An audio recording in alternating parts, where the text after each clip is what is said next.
A lo largo de las últimas décadas ha habido varios modelos que se han ensayado, que se han puesto en práctica para privatizar los servicios de agua o el agua misma.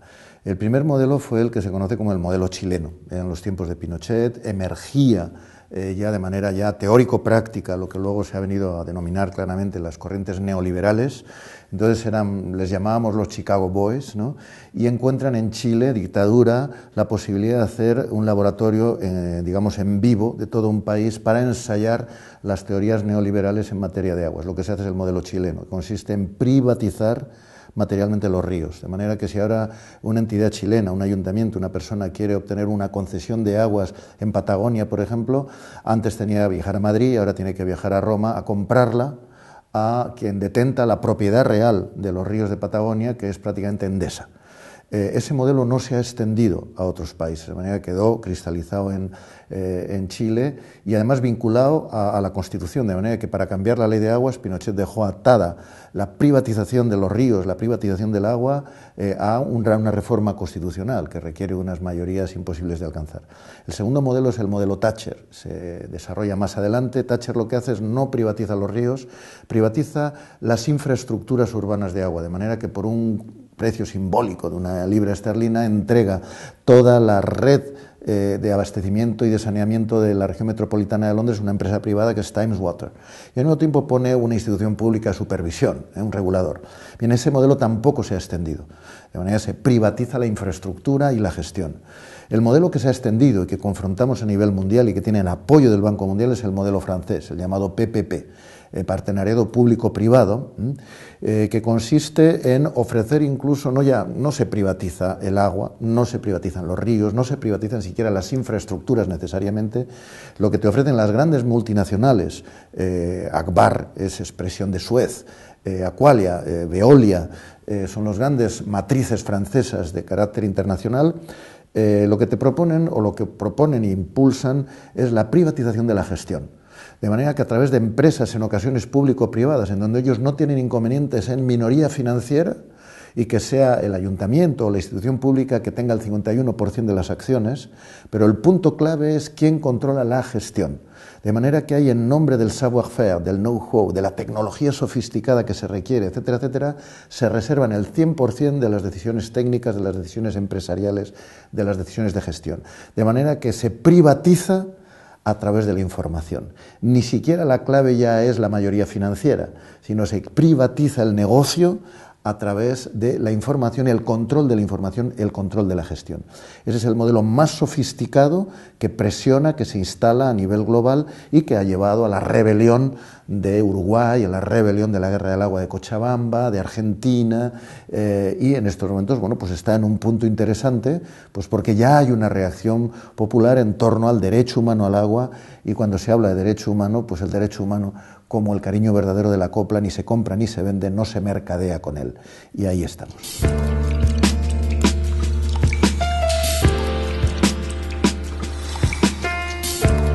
Uno de los argumentos que antes y después, particularmente ahora en la crisis, se promueve por parte de las instituciones que favorecen la privatización, es decir, la institución pública no tiene financiación.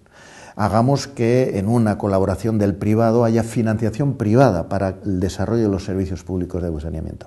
Bueno, eso antes de la crisis ya ha sido falso.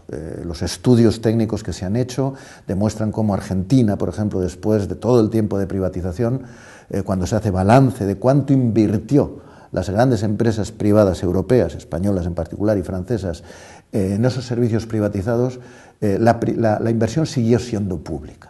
El 90 y tantos % de la inversión que se hizo, que fuera insuficiente, siguió siendo pública. Lo que pasó fue que se desbloquearon los fondos del Banco Mundial, que estaban bloqueados a pesar de ser un banco público, porque estaban bajo la presión de que se privatizaran. Entonces, lo que se consigue con la privatización es que se liberan esos créditos públicos, que son públicos, que cargan sobre la deuda pública argentina, pero que pasan a ser gestionados por las instituciones privadas. Por tanto, nunca ha sido cierto. Pero ahora, ¿cómo se está manipulando ese argumento? Pues de una manera verdaderamente vergonzosa. Lo que se argumenta es que, por así decir, hay que ser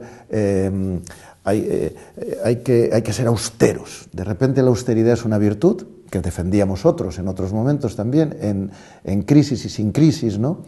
Y se pasa a equivocar la palabra, el sentido de la palabra. Mira, yo diría, ser austeros es vender la segunda residencia para atender las necesidades vitales del día a día, la educación de los hijos, la comida, la alimentación, el vestir. Si a ti te obligan a vender tu residencia primera, eso no es austeridad. Eso es sabotaje de la economía familiar, porque al día siguiente tú vas a tener que alquilar esa misma vivienda al que te la ha comprado. Tú vas a tener que pagarle la amortización de esa compra más los intereses que te quiera poner. Encima vas a vender barato y vas a alquilar caro.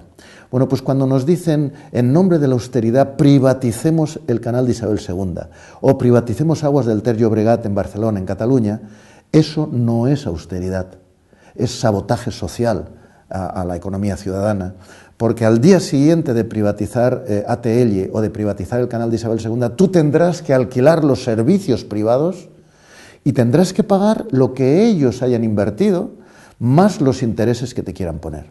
Luego, por tanto, hay que definitivamente saber que los procesos de privatización no son procesos de austeridad, ni de una economía pública más razonable, sino que son procesos de transformar la crisis y la necesidad de los ciudadanos en negocio para las grandes instituciones privadas, con un agravante, y es que encima nos van a comprar nuestra propia casa con el dinero público que les está cediendo el Banco Europeo, el Banco Central Europeo, ese millón de millones, ese billón de euros al 1% para 3 años, para la banca privada, que es la que en última instancia actúa a través de Agbar, de las grandes multinacionales del agua, de manera que nos compran nuestra casa con nuestro propio dinero y encima nos cobran un 5 o un 6% de beneficio por la transacción. Para mí es un escándalo el que se esté empleando, en definitiva, el dinero público europeo en privatizar las instituciones públicas de gestión de agua para negocio privado.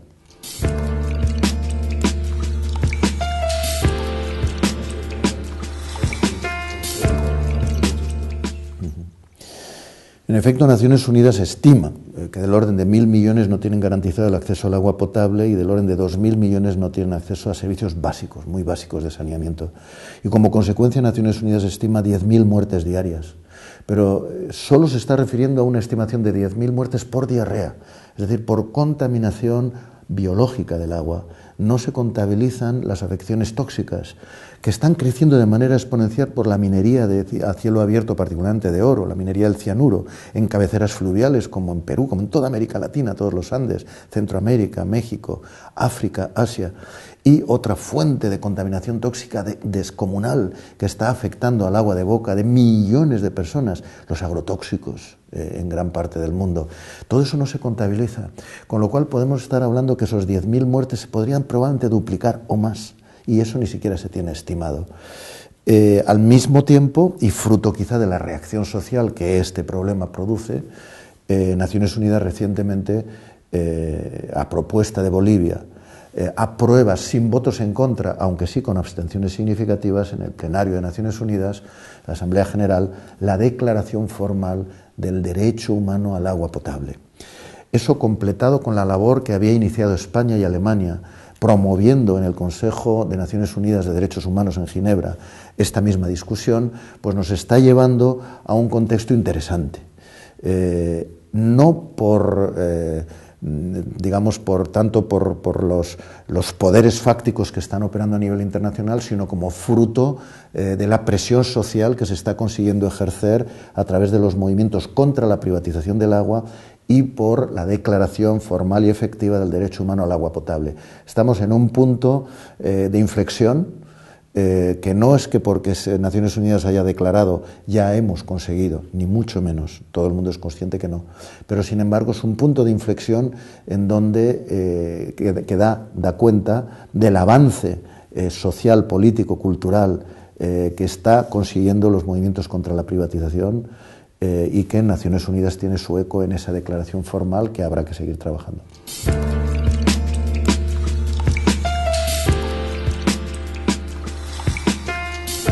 A ver, cuando se habla de utopías se tiende a pensar en una visión inalcanzable, Y yo, sin embargo, no pienso que esto no es una utopía.